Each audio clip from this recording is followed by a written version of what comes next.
A Enterprise está escoltando o Comodoro Robert April em sua última missão antes da aposentadoria, e acaba indo parar em outro universo, onde a seta do tempo aponta na direção oposta, em The Counterclock Incident, o último episódio da segunda temporada da série animada que vamos revisitar agora.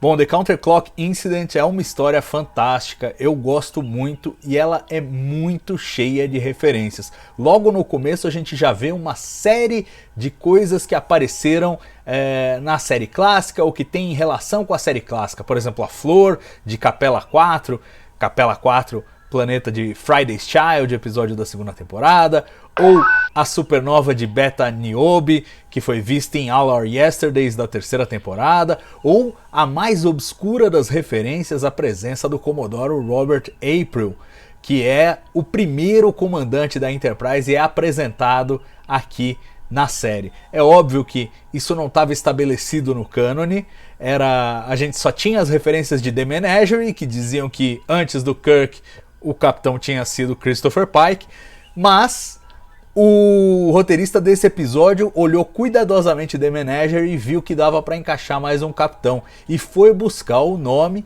na premissa original do Gene Roddenberry para Star Trek.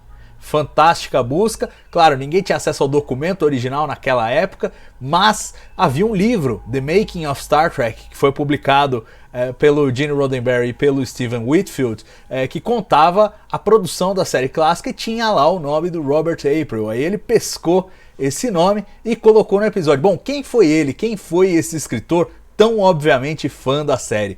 O nome dele é Fred Bronson, mas se você olhar aí nos créditos, aparece como John Culver. Ele assinou com o pseudônimo. Por quê? Porque ele era assessor de imprensa da NBC, da rede que exibiu a série clássica e que depois exibiu a série animada. Estava exibindo a série animada, inclusive ele era o responsável pelos press releases da série animada. E estava louco para escrever para Star Trek, mas ele não sabia se podia. Como funcionário da NBC, tinha gente que dizia que sim, tinha gente que dizia que não. Pelo sim, pelo não, ele não deixou de arriscar, decidiu tentar escrever, mas usou um pseudônimo para ficar menos visível, né? E aí essa foi a segunda história que ele submeteu e emplacou como último episódio. Ele sabia, né, ele tinha acesso a informações internas e sabia que a segunda temporada só ia ter 6 episódios, correu para preparar essa história, para propor e conseguiu encaixar no último slot disponível, né, para o 6º episódio da segunda temporada.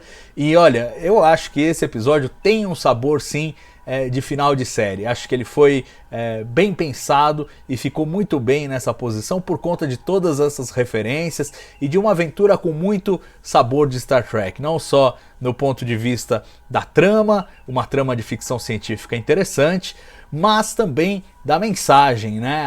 A discussão do envelhecimento e a decisão no final do Robert April e da esposa dele, a doutora Sarah April, permanecerem com a idade que eles tinham originalmente no episódio, valorizando a vida que levaram, né, e explicando que viver para sempre não é o ponto, mas é viver bem, ter uma boa vida, né? E isso é muito legal, ainda mais vendo uma série de animação sofisticado. O Fred Bronson admite que ele ficou muito tentado a deixar o Robert April jovem no final do episódio, mas acabou fazendo essa opção, que foi a opção também sugerida pela NBC e pela Filmation, que era a produtora da série animada. Agora, é um episódio sem problemas? Não, ele tem vários problemas, né? A coisa do universo em que o tempo passa ao contrário é fascinante, mas é difícil de fazer sentido de maneira plena. O próprio Gene Roddenberry mandou uma nota curiosa